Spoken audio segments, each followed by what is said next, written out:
ಮಕ್ಕಳು ಇನ್ನೂ ಮುಂದೆ ಅಂಬೇಡ್ಕರ್ನನ್ನ ನೆನೆಸ್ಕೊಂಡು ಅವರ ಆ ಒಂದು ಆಸೆ ಈ ಭೂಮಿಯಲ್ಲಿ ಭಾರತದಲ್ಲಿ ಪೂರೈಕವಾಗಲಿ ಅಂತ ಭಗವಂತನಲ್ಲಿ ಬೇಡುತ್ತೇನೆ. ಈ ಭೀಮಾ ಸೇನೆಯವರಿಗೆ ನಮ್ಮ ತುಂಬು ಹೃದಯದ ಕೃತಜ್ಞತೆಗಳು. ಒಳ್ಳೆ ರೀತಿ ಈ ಒಂದು ಸಭೆ ಮುಂದೆ ಹೋಗಲಿ ಅಂತ ಭಗವಂತನಲ್ಲಿ ಬೇಡಿಕೊಳ್ಳುತ್ತೇನೆ. ಜೈ ಭೀಮ್. ನಮ್ಮ ಸೆಂಟ್ ಜಾನ್ಸ್ ಆಸ್ಪತ್ರೆಯ ಹಣಕಾಸಿನ ವ್ಯವಸ್ಥಾಪಕರಾದಂಥ ನಮ್ಮ ಟೋನಿ ಸಾಹೇಬರು ಈಗ ತಮ್ಮೆಲ್ಲರ ಬಾಬಾ ಸಾಹೇಬ್ ಅಂಬೇಡ್ಕರ್ನ ಕುರಿತು ಒಳ್ಳೆ ಹಿತವಾದ ಮಾತುಗಳನ್ನು ಆಡಿದರು. ಅವರ ಮಾತುಗಳಿಗೆ ನಾವೆಲ್ಲರೂ ತಲೆ ಬಾಗಲೇಬೇಕು. ಹಾಗೂ ಬಾಬಾ ಸಾಹೇಬ್ ಅಂಬೇಡ್ಕರನ್ನು ನಾವೆಷ್ಟು ಅರ್ಥ ಮಾಡಿಕೊಂಡರೂ ಕಮ್ಮಿನೇ ಅಂತ ನಮ್ಮ ಸೆಂಟ್ ಜಾನ್ಸ್ ಆಸ್ಪತ್ರೆಯ ಟೋನಿ ಸಾಹೇಬರು ನಮಗೆಲ್ಲರಿಗೂ ಮನವಿ ಮಾಡಿಕೊಟ್ಟರು. ಈ ದೇಶದ ಹೆಣ್ಣು ಮಕ್ಕಳಿಗೆ ವಿದ್ಯೆನೇ ಇಲ್ಲಂತ ಶೋಷಿತ ಕೀಳು ಮಟ್ಟದಲ್ಲಿ ನಮ್ಮನ್ನು ನಡೆಸಿಕೊಳ್ಳುತ್ತಿರುವಂಥ ಸಮಯದಲ್ಲಿ ನಮಗೆ ಕೈ ಎತ್ತಿ ಮೇಲೆ ಎತ್ತಿ ನಡೆಯಿರಿ, ವಿದ್ಯಾವಂತರಾಗಿ ಜ್ಞಾನವಂತರಾಗಿ ಅಂತ ನಮಗೆ ಕೈ ಸೂಚಿಸಿದಂಥ ನಮ್ಮ ಬಾಬಾ ಸಾಹೇಬ್ ಅಂಬೇಡ್ಕರ್ ಅವರು ಈ ದಿನ ನಮ್ಮ ಗ್ರಾಮದ ವಿದ್ಯಾರ್ಥಿನಿ ಚಿತ್ರಿತ ಬಾಬಾ ಸಾಹೇಬ್ ಅಂಬೇಡ್ಕರ್ನ ಕುರಿತು ಒಂದು ಕೆಲವು ಹೊತ್ತು ಮಾತನಾಡುತ್ತಾರೆ. ದಯವಿಟ್ಟು ಅವರಿಗೆ ಅವಕಾಶವನ್ನು ಕೊಡೋಣ. ಜೈ Bhim.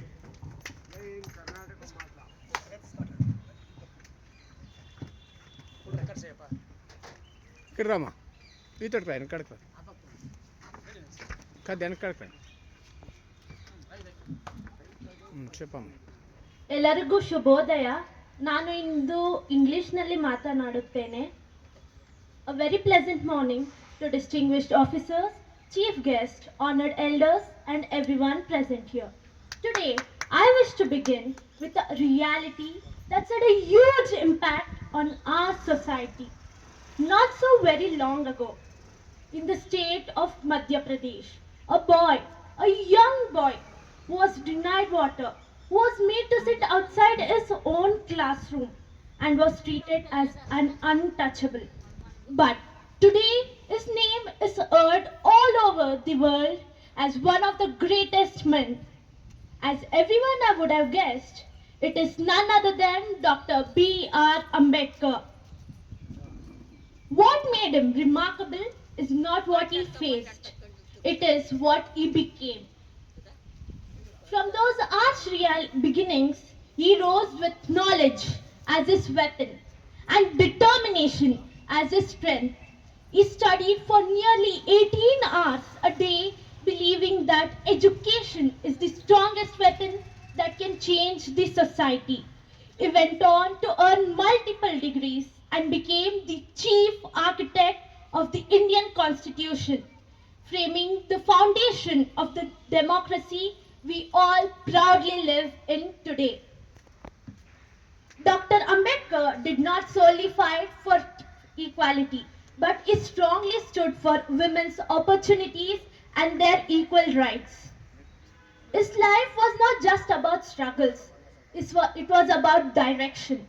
A direction that showed true power does not lie in position, but it comes from principles.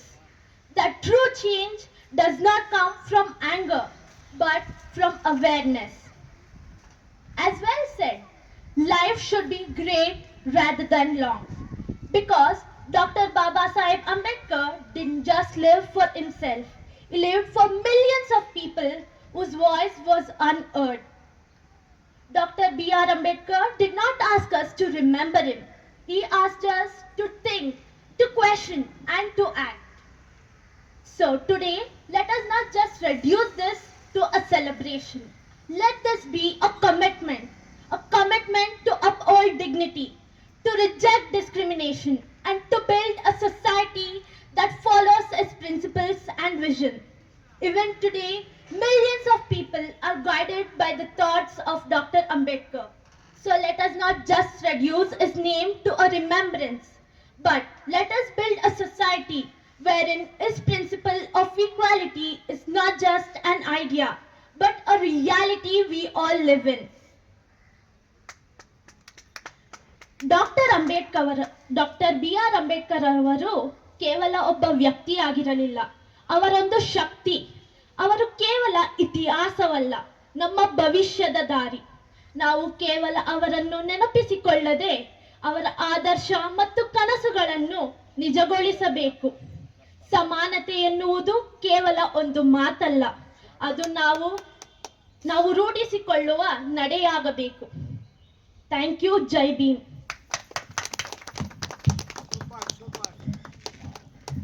ಜೈ ಭೀಮ್.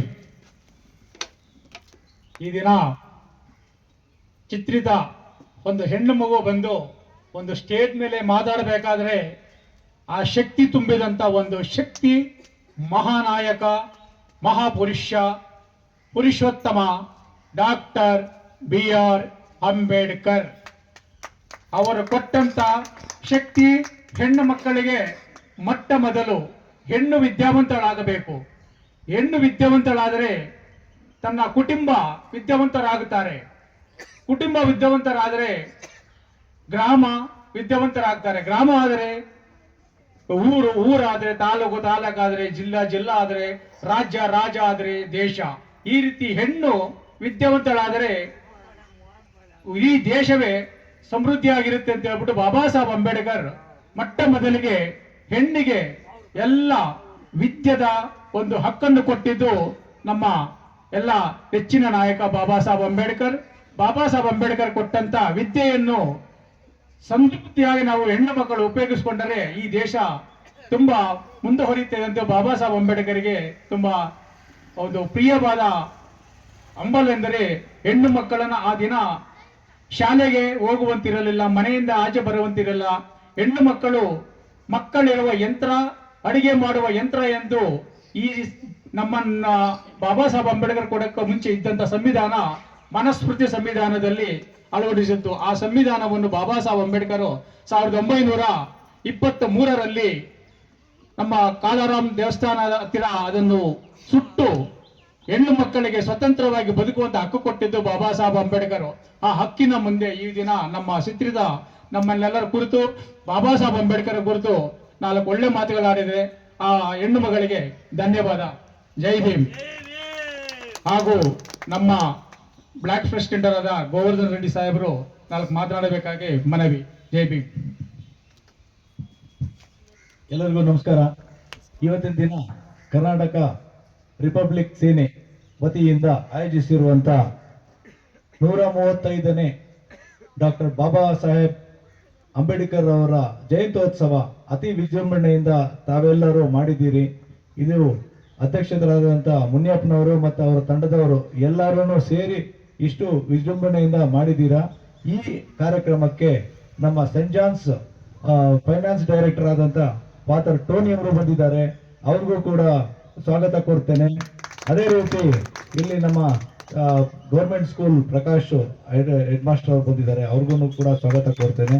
ಅದೇ ರೀತಿ ತಾವೆಲ್ಲ ಬಂದು ಇಲ್ಲಿ ಇವತ್ತು ಒಳ್ಳೆ ದಿನ ಏನು ಅಂದ್ರೆ ಅವರ ಜಯಂತ್ಯೋತ್ಸವ ಇಡೀ ರಾಜ್ಯ ಅಲ್ಲ ಇಡೀ ದೇಶ ಮಾಡ್ತಾರೆ. ಹಾಗೆ ದೇಶನೂ ಅಲ್ಲ, ಔಟ್ಸೈಡ್ ಬೇರೆ ದೇಶಗಳಲ್ಲೂ ಮಾಡ್ತಾರೆ. ಯಾಕಂದ್ರೆ ಇವ್ರು ಕೊಟ್ಟಿರೋಂಥ ಸಂವಿಧಾನ ಶೋಷಿತ ವರ್ಗಗಳನ್ನು ಎಲ್ಲನೂ ಒಕ್ಕೂಟು ಮಾಡಿ ಅವ್ರಿಗೆ ಸಮಾನತೆ, ಮುಂಚೆ ಎಲ್ಲ ಸಮಾನತೆ ಇರಲಿಲ್ಲ, ತಮಗೆಲ್ಲ ಗೊತ್ತಿದೆ.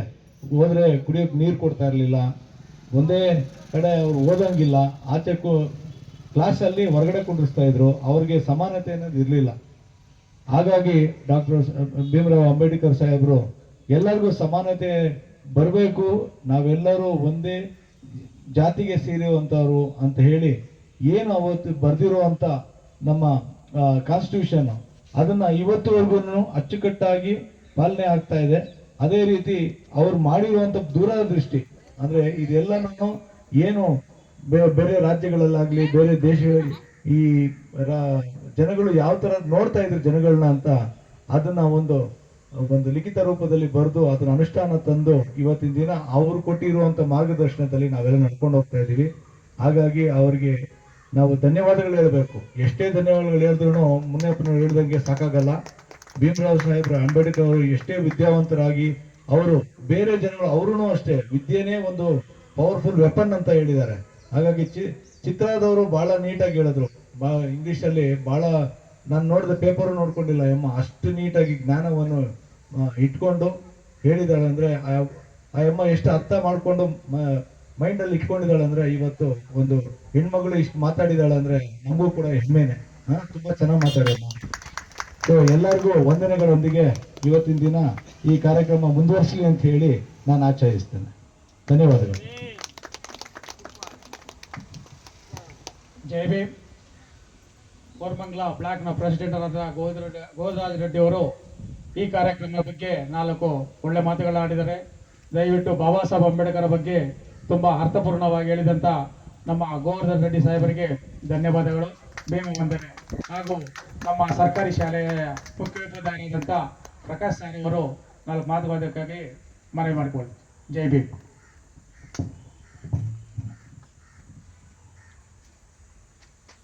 ವೇದಿಕೆ ಮೇಲೆ ಉಪಸ್ಥಿತರಾಗಿರ್ತಕ್ಕಂತಹ ಎಲ್ಲ ಗಣ್ಯ ವ್ಯಕ್ತಿರೇ ಹಾಗೂ ಇಲ್ಲಿ ಮೇಸ್ತ್ರಿಪಾಳ್ಯ ಎಲ್ಲ ಗ್ರಾಮಸ್ಥರೇ, ಈ ದಿನ ಅಂಬೇಡ್ಕರ್ ಜಯಂತಿಯನ್ನು ಇಡೀ ದೇಶಾದ್ಯಂತ ಆಚರಣೆ ಮಾಡ್ತಾ ಇದ್ದಾರೆ. 135ನೇ ಜನ್ಮದಿನಾಚರಣೆ. ಇಲ್ಲಿ ಮುಖ್ಯವಾಗಿ ನಾವು ತಿಳ್ಕೊಬೇಕಾಗಿರೋದೇನಪ್ಪ ಅಂತ ಹೇಳಿದ್ರೆ, ಅಂಬೇಡ್ಕರ್ ಅವರು ಬರೀ ಒಂದು ಜಾತಿ ಅಥವಾ ಒಂದು ಕುಲ ಅಥವಾ ಒಂದು ಧರ್ಮಕ್ಕೆ ಸಂಬಂಧಿಸಿದಂತೆ ಅವರು ಈ ಒಂದು ಸಂವಿಧಾನ ರಚನೆ ಮಾಡಿಲ್ಲ. ಇಡೀ ಮಾನವ ಕುಲಕ್ಕೆ ಒಂದು ಸಮನಾದ ಸ್ವಾತಂತ್ರ್ಯವಾದ ಮತ್ತೆ ಎಲ್ಲರಿಗೂ ಒಂದೇ ರೀತಿ ಹಕ್ಕನ್ನ, ಎಲ್ಲರ ಅಂದ್ರೆ ಮನುಷ್ಯ ಕುಲ ಅಲ್ವಾ, ಹಾಗಾಗಿ ಎಲ್ರಿಗೂ ಸಹ ಸಮಾನತೆ, ಸಮಾನ ಗೌರವ ಎಲ್ಲರಿಗೂ ಸಿಗ್ಬೇಕಂತೇಳಿ ಸಂವಿಧಾನ ರಚನೆ ಮಾಡಿದ್ರು.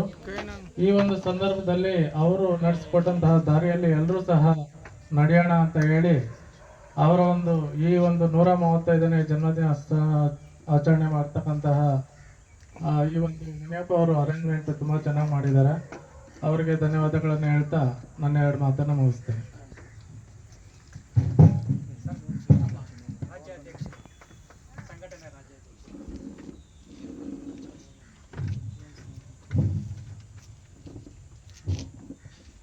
ಜೈ ಭೀಮ್.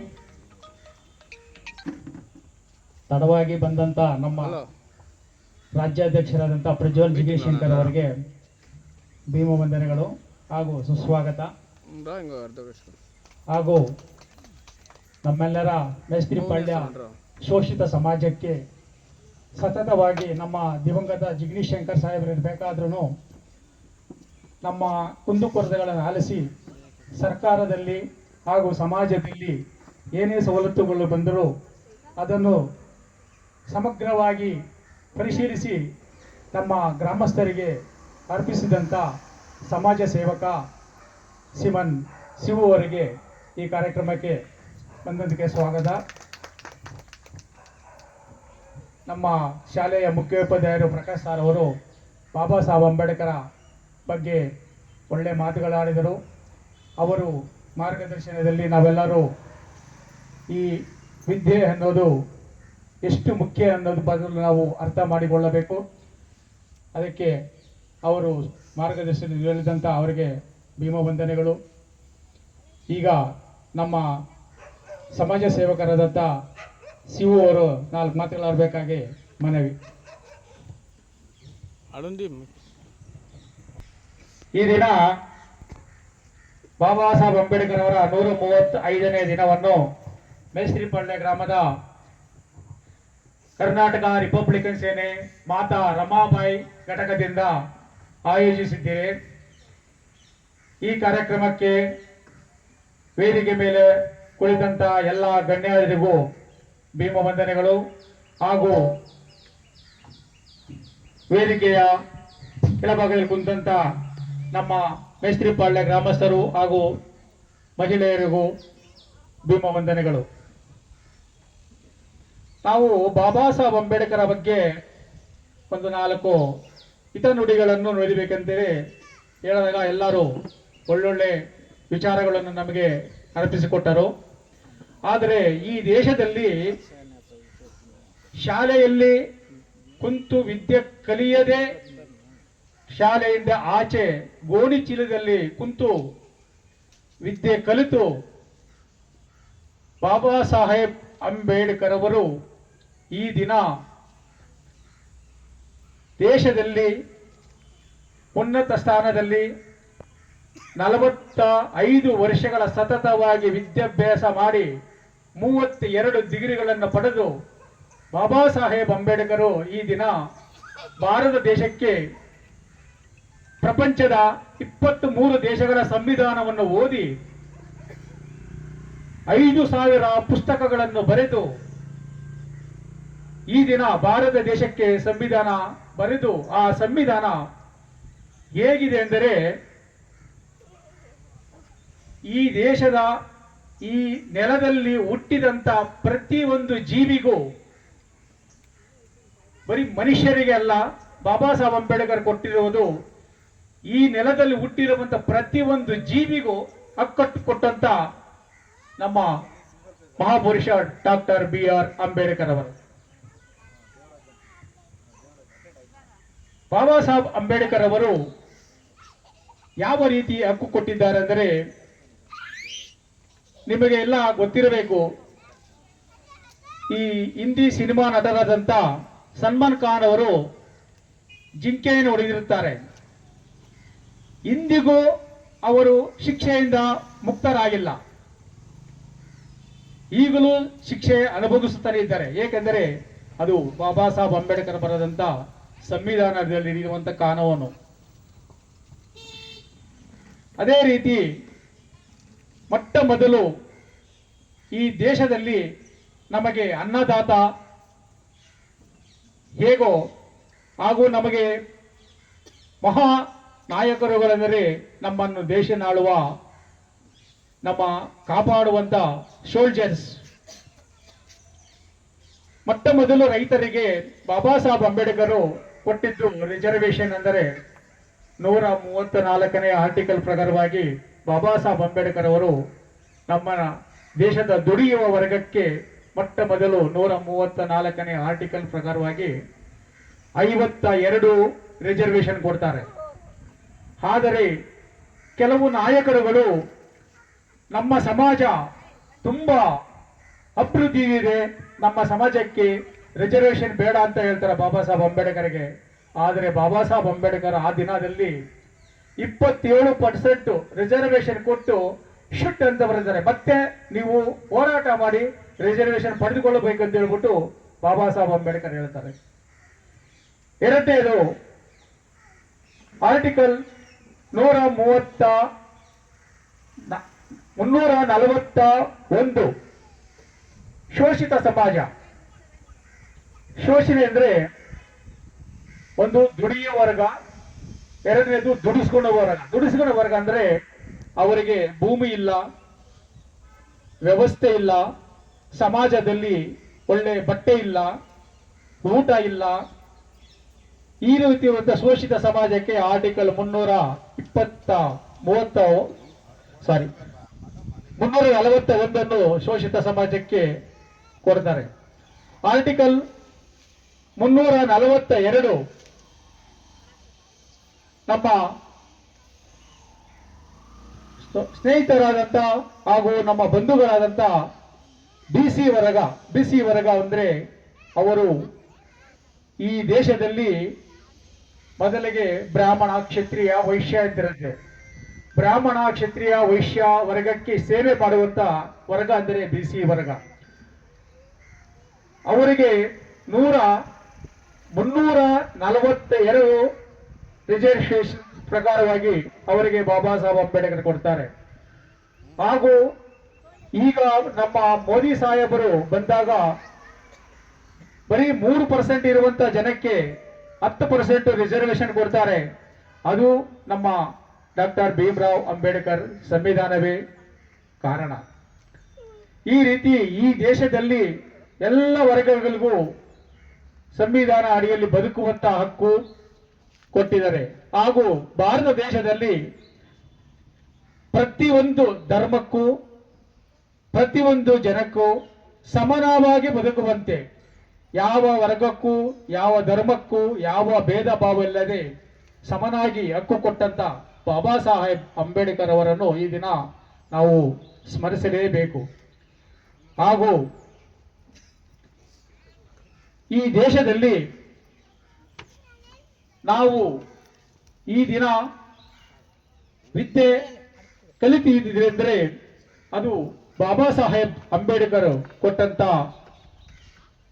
ಒಂದು ಸಂವಿಧಾನ ಅಡಿಯಲ್ಲಿ ಈ ರೀತಿ ಈ ದೇಶದಲ್ಲಿ ನಮ್ಮನ್ನು ನಾನಾ ರೀತಿಗಳಲ್ಲಿ ಕೈ ಹಿಡಿದು ಎತ್ತಿದಂತ ನಮ್ಮ ಮಹಾಪುರುಷ ಬಾಬಾ ಸಾಹೇಬ್ ಅಂಬೇಡ್ಕರ್ ಅವರು, ಅಂಥವರನ್ನು ಈ ದಿನ ನಾವು ಸ್ಮರಿಸುತ್ತಾ ಇದ್ದೇವೆ.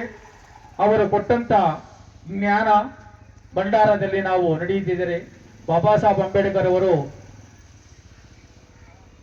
ಎಕನಾಮಿಕ್ ಯೂನಿವರ್ಸಿಟಿಯಲ್ಲಿ ಓದಬೇಕಾದ್ರೆ ಬಾಬಾ ಸಾಹೇಬ್ ಅಂಬೇಡ್ಕರ್ ಶಾಲೆಯಲ್ಲಿ ಲಂಡನ್ ಯೂನಿವರ್ಸಿಟಿಯಲ್ಲಿ ಓದ್ತಾ ಇರ್ತಾರೆ. ಆವಾಗ ಓದಬೇಕಾದ್ರೆ ಬಾಬಾ ಸಾಹೇಬ್ ಅಂಬೇಡ್ಕರ್ ಅವರಿಗೆ ನಮ್ಮ ಗಾಯಕ್ವಾಡ್ ಮಹಾರಾಜರು ಬರೀ 23 ರೂಪಾಯಿ ಕಾಲಕ್ಷೇಪ್ ಕೊಡ್ತಾರೆ. ಆ 23 ರೂಪಾಯಿಯಲ್ಲಿ ಬಾಬಾ ಸಾಹೇಬ್ ಅಂಬೇಡ್ಕರ್ ಫೀಸ್ ಕಟ್ಟಿಕೊಂಡು ಓದಬೇಕಾದ್ರೆ ಪುಸ್ತಕಗಳಿರೋದಿಲ್ಲ. ಆ ಲಂಡನ್ ಯೂನಿವರ್ಸಿಟಿಯಲ್ಲಿ ಬಾಬಾ ಸಾಹೇಬ್ ಅಂಬೇಡ್ಕರ್ ಬೆಳಗ್ಗೆ 6 ಗಂಟೆಗೆ ಹೋದ್ರೆ ಸಾಯಂಕಾಲ 9 ಗಂಟೆವರೆಗೂ ಯೂನಿವರ್ಸಿಟಿಯಲ್ಲಿ ಓದ್ತಾ ಇರ್ತಾರೆ. ಆ ಯೂನಿವರ್ಸಿಟಿಯಲ್ಲಿ ಕೆಲಸ ಮಾಡುವಂತ P1 ಹಾಗೂ ಮ್ಯಾನೇಜರು ಬಾಬಾ ಸಾಹೇಬ್ ಅಂಬೇಡ್ಕರ್ ಕರೆಸಿ, ಬಾಬಾ ಸಾಹೇಬ್ ಅಂಬೇಡ್ಕರ್ ನೀವು ಈ ಲೈಬ್ರರಿಯನ್ನು ಅತಿ ಹೆಚ್ಚವಾಗಿ ಯೂಸ್ ಮಾಡ್ತಾ ಇರೋದು ನೀವೇ, ಅದಕ್ಕೆ ನಿಮಗೆ ನಮ್ಮ ಆಡಳಿತ ವರ್ಗದಿಂದ ನಿಮಗೆ ಶಿಕ್ಷೆ ಇದೆ ಇವತ್ತು ಅಂತ ಹೇಳ್ತಾರೆ. ಅವಾಗ ಬಾಬಾ ಸಾಹೇಬ್ ಅಂಬೇಡ್ಕರ್ ಕೇಳ್ತಾರೆ, ಓ ನಾನು ಏನ್ ತಪ್ಪು ಮಾಡಿದೆ ಸ್ವಾಮಿ, ನನಗೆ ಯಾಕೆ ಈ ಶಿಕ್ಷೆ ಅಂದಾಗ, ಇಲ್ಲ ಇಲ್ಲ ನಿಮಗೆ ಶಿಕ್ಷೆ ಕೊಡಲೇಬೇಕಂತಾರೆ. ಅಂದ್ರೆ ಬಾಬಾ ಸಾಹೇಬ್ ಅಂಬೇಡ್ಕರ್ ಅವಾಗ ಅವರ ಹಾಸ್ಟೆಲ್ನಲ್ಲಿ ಒಂದು ಬನ್ನು ಕೊಡೋರು. ಆ ಬನ್ನನ್ನ ಬೆಳಿಗ್ಗೆ ಒಂದು ಚೂರು ತಿಂದು, ಮಧ್ಯಾಹ್ನ ಒಂದು ಚೂರು ತಿಂದು, ಸಾಯಂಕಾಲ ಒಂದು ಚೂರು ತಿಂದು ಆ ಲೈಬ್ರರಿ ಇರುವಂತ ನೀರು ಕುಡಿದು 12-13 ಗಂಟೆಗಳ ಕಾಲ ಲೈಬ್ರರಿಯಲ್ಲಿ ಕೂತ್ಕೊಂಡು ಓದ್ತಾ ಇದ್ದಂತ ಆ ಕೆಲಸಗಾರ ನೋಡಿ ಬಾಬಾ ಸಾಹೇಬ್ ಅಂಬೇಡ್ಕರ್ಗೆ ಶಿಕ್ಷೆ ಕೊಡಬೇಕಂತ ಹೇಳಿ ಆ ದಿನ ಬಾಬಾ ಸಾಹೇಬ್ ಅಂಬೇಡ್ಕರ್ನ ಒಂದು ರೂಮಿಗೆ ಕರ್ಕೊಂಡು ಹೋಗ್ತಾರೆ. ಕರ್ಕೊಂಡು ಹೋಗ್ಬಿಟ್ಟು ಕುಂತ್ಕೊಂಡ್ಬಿಟ್ಟು ಅವರು ಪಾಪ ಊಟ ತಂದು ಕ್ಲೀನಾಗಿ ಟೇಬಲ್ ಮೇಲೆ ಇಟ್ಬಿಟ್ಟು, ಬಾಬಾ ಸಾಹೇಬ್ ಅಂಬೇಡ್ಕರ್ ನಿಮಗೆ ಇದೇ ಶಿಕ್ಷೆ ಅಂತಾರೆ. ಏನಂದ್ರೆ ನಿನ್ನ ನಾವು ಸುಮಾರು ದಿವಸಗಳಿಂದ ಗಮನಿಸ್ತಾ ಇದ್ದೀರಿ, ನೀವು ಒಂದು ಬನ್ನಿನಿಂದ ಜೀವನ ಮಾಡಿ ನಿಮ್ಮ ದೇಶಕ್ಕೋಸ್ಕರ ಇಷ್ಟೊಂದು ಕಷ್ಟಪಟ್ಟು ಓದ್ತಾ ಇದ್ದೀರಿ. ಅದಕ್ಕೋಸ್ಕರ ನೀವು ಇರೋಷ್ಟು ದಿನ ನಾವು ನಮ್ಮ ಕೈಲಾದಷ್ಟು ನಿಮಗೆ ಊಟದ ವ್ಯವಸ್ಥೆ ಮಾಡ್ತಿರ್ತೀರಿ. ಬಾಬಾ ಸಾಹೇಬ್ ಅಂಬೇಡ್ಕರ್ ಅವತ್ತು ಕಣ್ಣಲ್ಲಿ ನೀರು ಹಾಕೊಂಡು ನನ್ನ ದೇಶ ಎಷ್ಟು ಒಂದು ಕಷ್ಟದಲ್ಲಿದೆ ಅಂತ ಹೇಳ್ಬಿಟ್ಟು ಬಾಬಾ ಸಾಹೇಬ್ ಅಂಬೇಡ್ಕರ್ ಅವತ್ತು ಅವರು ಇರೋಷ್ಟು ದಿನ ಅವ್ರಿಗೆ ಊಟ ಹಾಕಿ ನಿಲ್ಲಿದ್ದಾರೆ. ಆ ತರ ಕಷ್ಟಪಡ್ತಾರೆ. ಮಾತಾ ರಮಾಬಾಯಿ ತಾಯಿ ಬಾಬಾ ಸಾಹೇಬ್ ಅಂಬೇಡ್ಕರ್ಗೆ ವಿದ್ಯೆಯಲ್ಲಿ ಅವರಿಗೆ ತೊಂದರೆ ಆಗಬಾರದು ಅಂತ ಹೇಳ್ಬಿಟ್ಟು ಆ ತಾಯಿ ಒಂದು ಸಂಸಾರದ ಕೊರತೆಯೇ ಇಲ್ಲದಂತೆ ಬಾಬಾ ಸಾಹೇಬ್ ಅಂಬೇಡ್ಕರ್ ನೋಡಿಕೊಳ್ತಾರೆ. ಬಾಬಾ ಸಾಹೇಬ್ ಅಂಬೇಡ್ಕರ್ ಯೂನಿವರ್ಸಿಟಿಯಲ್ಲಿ ಓದಬೇಕಾದ್ರೆ ಅವರಿಗೆ ಒಂದು ಹೆಣ್ಣು ಮಗು ಜನಿಸಿರುತ್ತಾಳೆ. ಆ ಹೆಣ್ಣು ಮಗು ಸತ್ತೋಗ್ತಾಳೆ. ಮಾತಾ ರಮಾಬಾಯಿ ಇನ್ನ ಗಂಡನಿಗೆ ತಿಳಿಸ್ಕೊಟ್ರೆ ಅವರ ವಿದ್ಯೆಗೆ ತೊಂದರೆ ಆಗುತ್ತೆ ಅಂತ ಹೇಳ್ಬಿಟ್ಟು ಗಂಡನಿಗೆ ಹೇಳಲ್ಲ. ಆದ್ರೆ ಬಾಬಾ ಸಾಹೇಬ್ ಅಂಬೇಡ್ಕರ್ ಲೆಟರ್ ಬರೀತಾರೆ, ಮಾತಾ ರಮಾ ನಮ್ಮ ಮಗಳು ಹೇಗಿದ್ದಾಳೆ ಅಂತ ಲೆಟರ್ ಬರೀತಾರೆ. ಆ ತಾಯಿ ಏನ್ ಹೇಳ್ಬೇಕಂತ ಗೊತ್ತಾಗಲ್ಲ, ಕಣ್ಣೀರು ಹಾಕೊಂತಾಳೆ. ಆಗ ಬಾಬಾ ಸಾಹೇಬ್ ಅಂಬೇಡ್ಕರ್ಗೆ ಒಂದು ಪತ್ರ ಬರೀತಾರೆ, ಸಾಬ್ ಬಾಬಾ ಸಾಹೇಬ್ ನಮ್ಮ ಮಗಳು ತೀರಿಕೊಂಡಳು ಅಂತಾರೆ. ಅವಾಗ ಲೈಬ್ರರಿ ಕುತ್ಕೊಂಡು ಓದಬೇಕಾದ್ರೆ ಬಾಬಾ ಸಾಹೇಬ್ ಅಂಬೇಡ್ಕರ್ ಲೆಟರ್ ಓದ್ಬಿಟ್ಟು ಕಣ್ಣಲ್ಲಿ ನೀರು ಬರುತ್ತೆ. ಪಕ್ಕದಲ್ಲಿ ಕುಂತಂತ ಒಬ್ಬ ಸ್ನೇಹಿತ ಕೇಳ್ತಾನೆ, ಭೀಮರಾವ್ ಏನಾಯ್ತು ಅಂದಾಗ, ಈ ತರ ನನ್ನ ಮಗಳು ತೀರ್ಕೊಂಡಳು ಅಂದಾಗ, ಅರೆ ಓಡು ಅಂದಾಗ, ಇಲ್ಲ ಇಲ್ಲ ನನ್ನ ಒಬ್ಬ ಮಗಳು ಸತ್ತರೂ ಪರವಾಗಿಲ್ಲ, ನಾನು ನನ್ನ ದೇಶದ ಲಕ್ಷಾಂತರ ಮಕ್ಕಳಿಗೆ ಈ ದಿನ ನಾನು ಓದಿಲೇಬೇಕು, ಓದಿ ಅವರಿಗೆ ಒಂದು ಜ್ಞಾನದ ಸಂಕೇತವನ್ನು ಕೊಡಲೇಬೇಕೆಂತ ಹೇಳಿ ಬಾಬಾ ಸಾಹೇಬ್ ಓದ್ತಾ ಇರ್ತಾರೆ. ಒಂದ್ ದಿವಸ ಬಾಬಾ ಸಾಹೇಬ್ ಅಂಬೇಡ್ಕರ್ ಅಚ್ಚುಮೆಚ್ಚಿನ ಮಗ ಗಂಗಾಧರ್ ಅವರವರು ಮೈಗುಷಲ್ಲಿ ಇರ್ತಾರೆ. ಬಾಬಾ ಸಾಹೇಬ್ ಅಂಬೇಡ್ಕರ್ಗೆ ನಮ್ಮ ರಾಜ್ಯದ ಗಾಯಕ್ವಾಡ್ ಹಾಗೂ ಅವರು ಕೊಟ್ಟಂತ ಕಾಲಕ್ಷೇಪ ಆಗೋಗುತ್ತೆ. ತಾಯಿಗೆ ಲೆಟರ್ ಬರೀತಾರೆ ಬಾಬಾ ಸಾಹೇಬ್ ಅಂಬೇಡ್ಕರ್, ರಮಾ ಅವ್ರು ಕೊಟ್ಟಂತ ಕಾಲಕ್ಷೇಪ ಆಗೋಗಿದೆ, ನನಗೆ ದುಡ್ಡು ಕಳಿಸ್ಬೇಕು ಅಂತಾರೆ. ಮಾತಾ ರಮಾಬಾಯಿ ಅವಾಗ ಕೆಲಸ ಮಾಡಕ್ಕಿರಲ್ಲ, ಈ ಸಗಣಿ ಬೆರಣಿಯನ್ನು ತಟ್ಟುಬಿಟ್ಟು 500 ರೂಪಾಯಿ ಕೂಡಿಕೊಂಡಿರ್ತಾರೆ. ಬಾಬಾ ಸಾಹೇಬ್ ಲೆಟರ್ ಬರೆದಾಗ ರಮಾಬಾಯಿ ಬಾಬಾ ಸಾಹೇಬ್ ಲೆಟರ್ ಬರೀತಾರೆ, ಸಾಬ್ ನಿನಗೆ 500 ರೂಪಾಯಿ ಕೊಡ್ಲಾ, ಇಲ್ಲ ಮಗನಿಗೆ ಮೈಗೂ ಹುಷಾರಿಲ್ಲ ಹಾಸ್ಪಿಟ್ಲ್ ಕರ್ಕೊಂಡು ಹೋಗಲ್ಲ ಅಂತಾರೆ. ಅವಾಗ ಅಂಬೇಡ್ಕರ್ ಕೇಳ್ತಾರೆ, ರಮಾ ನಮ್ಮ ಒಬ್ಬ ಮಗನಿಗೆ ನೀನು ಇವತ್ತು 500 ರೂಪಾಯಿ ಖರ್ಚು ಮಾಡಿದ್ರೆ ನೂರಾರು ಮಕ್ಕಳು ಇವತ್ತು ದಿನ ಈ ದೇಶದಲ್ಲಿ ಶೋಷಣೆಗೆ ಒಳಗಾಗಿದ್ದಾರೆ, ಅವ್ರಿಗೋಸ್ಕರ ನಾನು ಓದಲೇಬೇಕು, ನಮ್ಮ ಮಗ ಓದ್ರೂ ಪರವಾಗಿಲ್ಲ, ನನಗೆ ದುಡ್ಡು ಕಳಿಸು ಅಂತಾರೆ ಬಾಬಾ ಸಾಹೇಬ್ ಅಂಬೇಡ್ಕರ್.